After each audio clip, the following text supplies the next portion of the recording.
Hi everyone, my name is Rodney Smith. I'm here with BoardGameGeek at SPIEL 2019, and I've been joined by Gilles and also Orlando from Games. You're the author, but I believe you have something to tell us first as the publisher. Yeah, Porto is a new game that we released this year.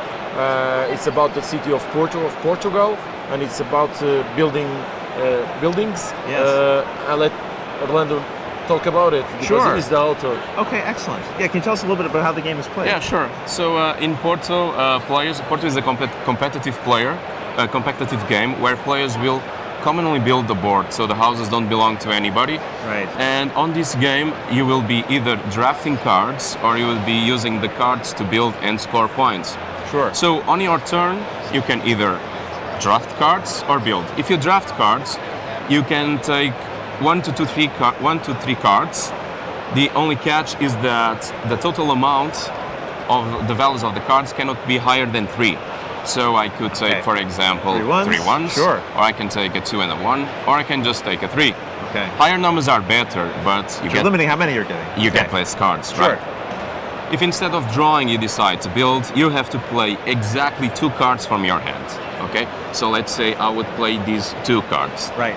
Then you will have to choose the number of one of the cards and the color of the other card, okay? Ah, interesting. So here I have 2 options. Yeah. I could build 2 blue floors, or I could build 1 purple floor. Got it. So I set this up so that I could show a good turn for you. Good. Well, thank you. I appreciate that. And so does everyone else. So let's say I play, and I will decide to use the 2 and the blue. So I'm gonna build 2 blue floors. Surprisingly, I have them here, so let's build these 2 blue floors. If I would be building in a house that still doesn't have any construction, I would be placing a ground floor tile. Okay. And then I would be placing the other floor tile. Sure. There. Okay. And then you take this, you score the points that are on the token. So in this case, I would score 3 points. And then I would put this bonus cheat in any empty roof of your choice. You understand? We will understand that why. And then I will score this house. Well, let's say I don't want to build here, and I decide to build my 2 blue floors here.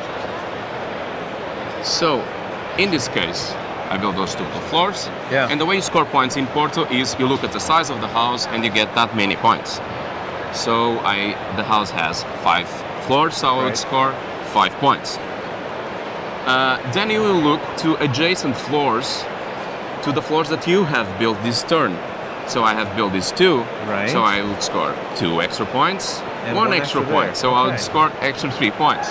There's a thematic reason for that. Houses in Porto, they share the wall to reduce costs in the riverfront, so we decided to integrate. You help benefit your neighbors there. Exactly. Okay. It's a game of benefiting the others and sometimes screwing the others, but in the end, you are always playing the common board. And I like that it's laundry day.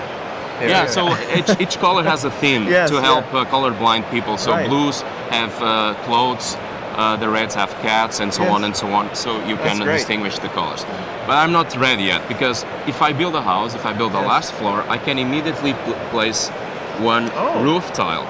And if I do that, I collect the bonus cheat that is there. Probably I placed there before, or other player placed that before.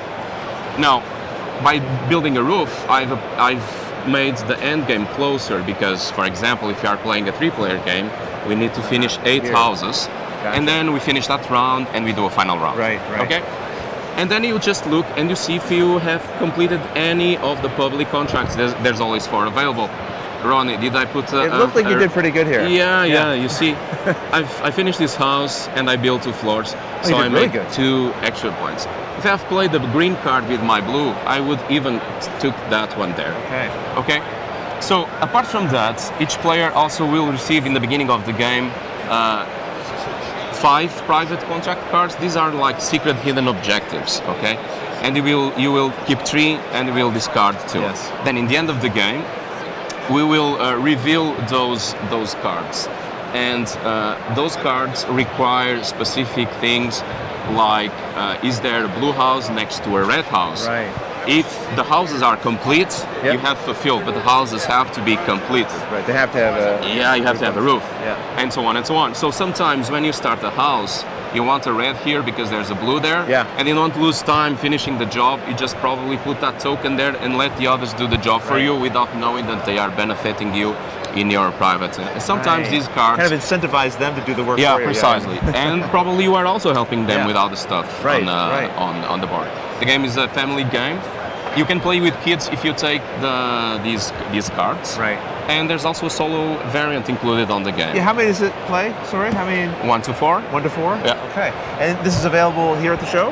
Yeah. Yes, and also available beyond hopefully we'll see. Worldwide, we will see after that. Okay, excellent. Well, thank you so much for the overview of the game. And all of you, thanks for joining us.